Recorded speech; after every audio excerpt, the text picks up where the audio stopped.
What's up, Internet? This is Rambling Josh, and you're watching another episode of Let's Play Brian's Journey. Last time we took out, well, both Zels and Nesty. Nesty? Nepty. That's her name, Nepty. I don't know where I got Nesty from. But anyways, I've made my way back to the cottage here on the Isle of Skye. It is indeed. I think you're missing a word there. Who cares? You're a pirate! You've been here for like 5 seconds.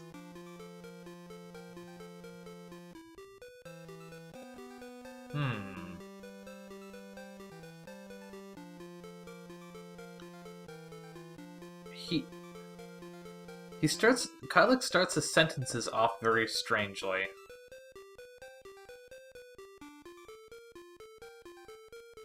There's a battle?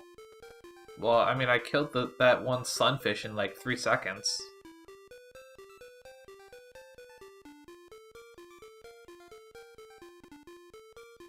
Well, if you've got a teleporter, why didn't you just say so from the beginning?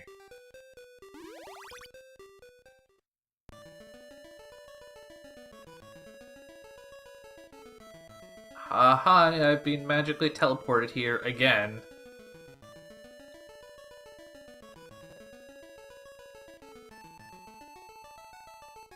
Okay.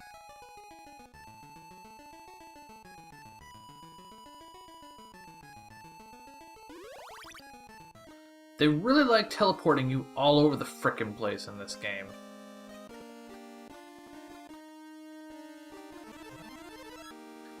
And all this because there was a broken mermaid orb.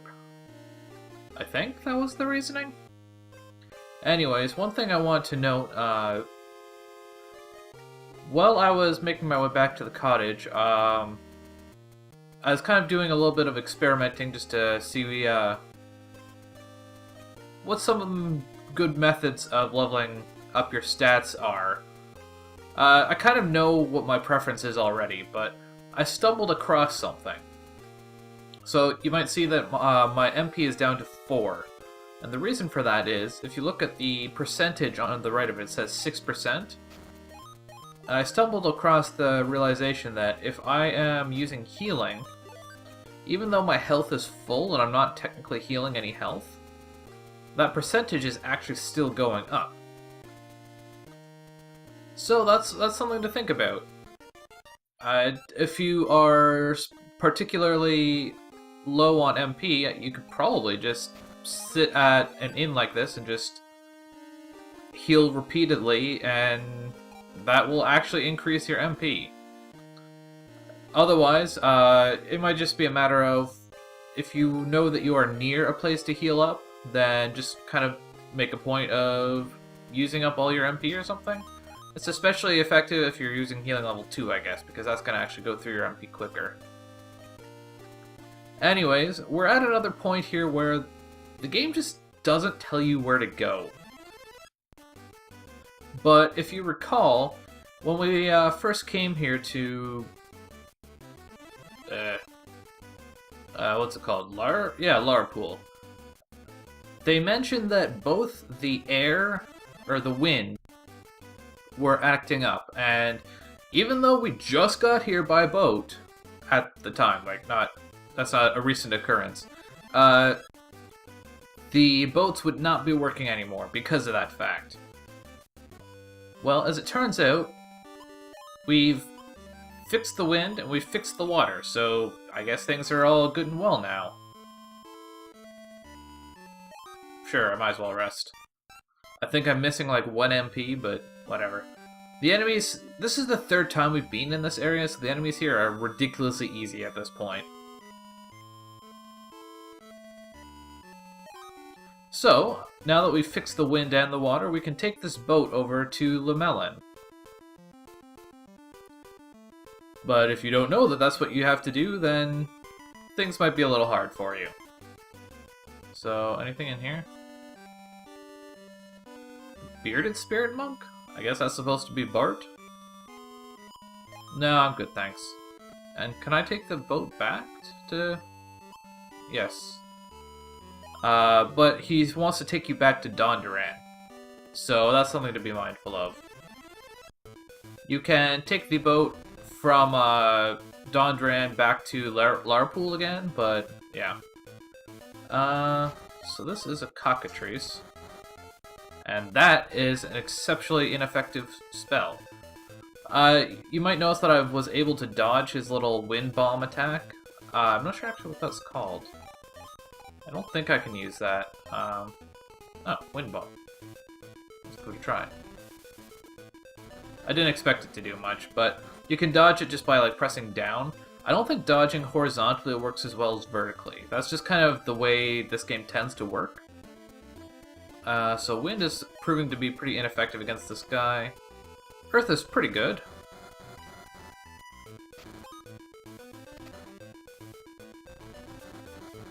So he's got a lot of health, but surely he's got to be dying soon, right?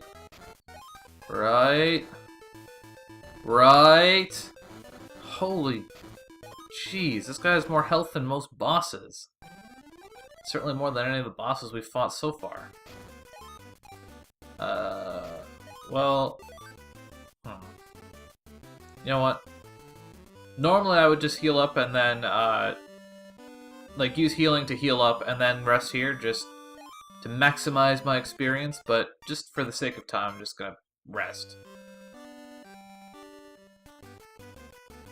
That guy wasn't hard, he just had a lot of health. Anyways, head down this way. Are these just normal? Okay, well, whatever. What I want to demonstrate now is a new...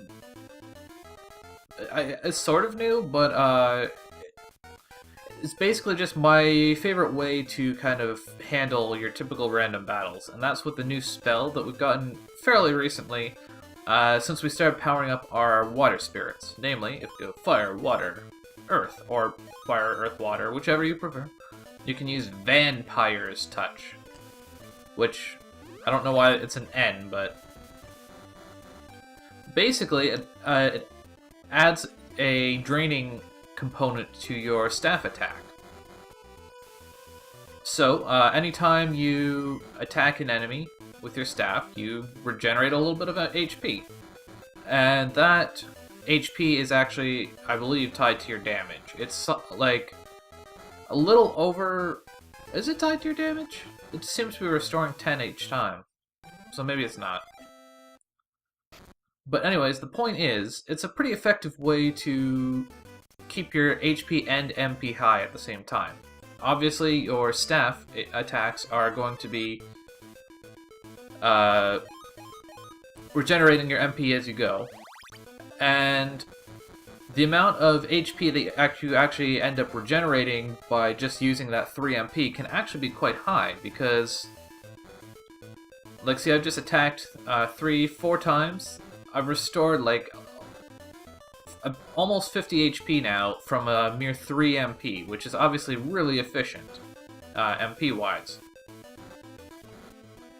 And the other side of this is just the fact that the HP regeneration is automatic.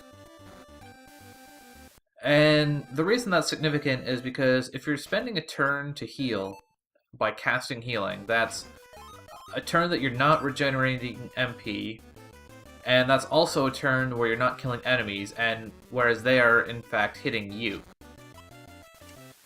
Vampire's Touch allows you to just kind of regenerate both up front.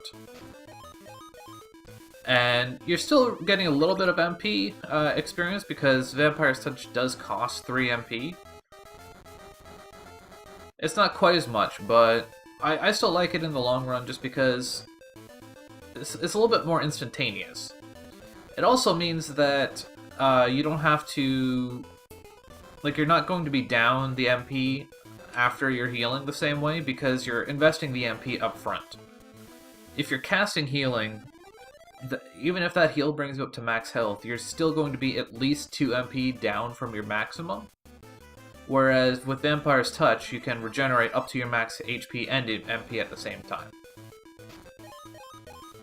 And now, while I'm pretty much done discussing that, I want to also give another example. And that is Power Staff. Let's just go with level 2, even though that's probably ridiculous overkill. So Power Staff is a buff that increases your attack damage. It actually doesn't increase it as much as I thought.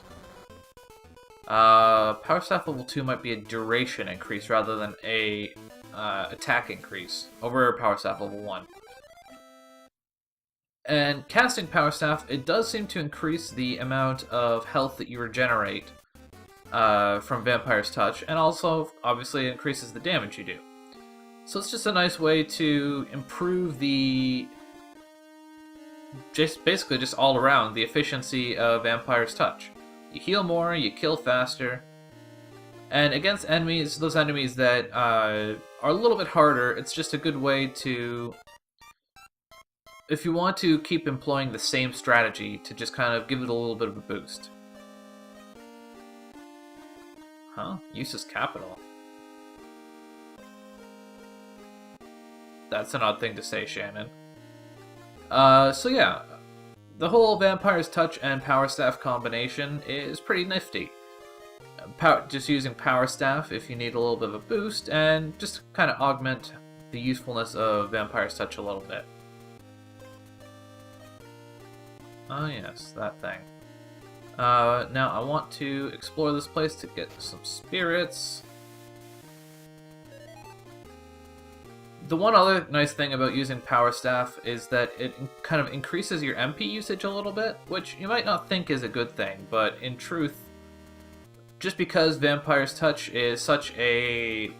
like, it's a one-cast thing, and it's basically going to last the entire battle, your MP usage will really quickly become kind of low, and your MP growth will be kind of stinted. Is that a word? Stinted? Stilted?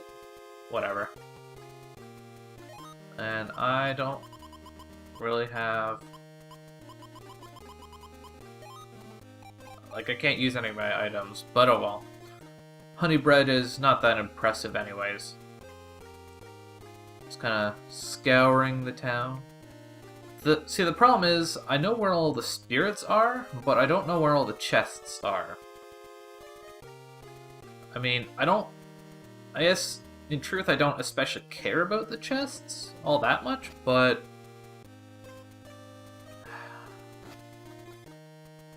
the whole, like, the inventory aspect of this game is honestly, like, far and away one of the most annoying parts of this version of the game. I really wish I could just dump everything in my bag and go. It would make things pretty... a lot more convenient. Get out of my way, yellow man.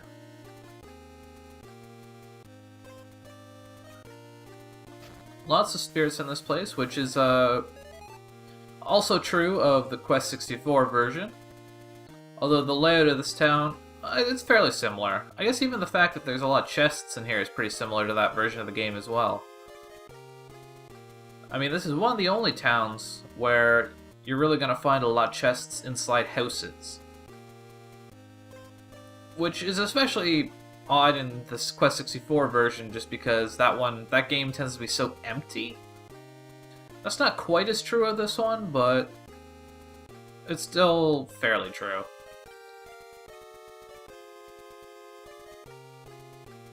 I'll visit that place in a moment. Got another spirit over here.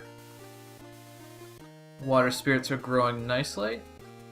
Unfortunately, much like in the 64 version of the game, wind spirits aren't all that useful in this game. Like, they definitely have a use, but it's mostly just to take out sulfuring. And beyond that, you pretty much just want wind spirits, to increase your overall power, because every spirit that you get increases your strength a little bit.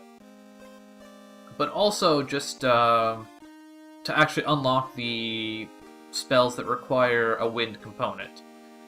Now this is the lottery. This is where you spend your spirit gemstones.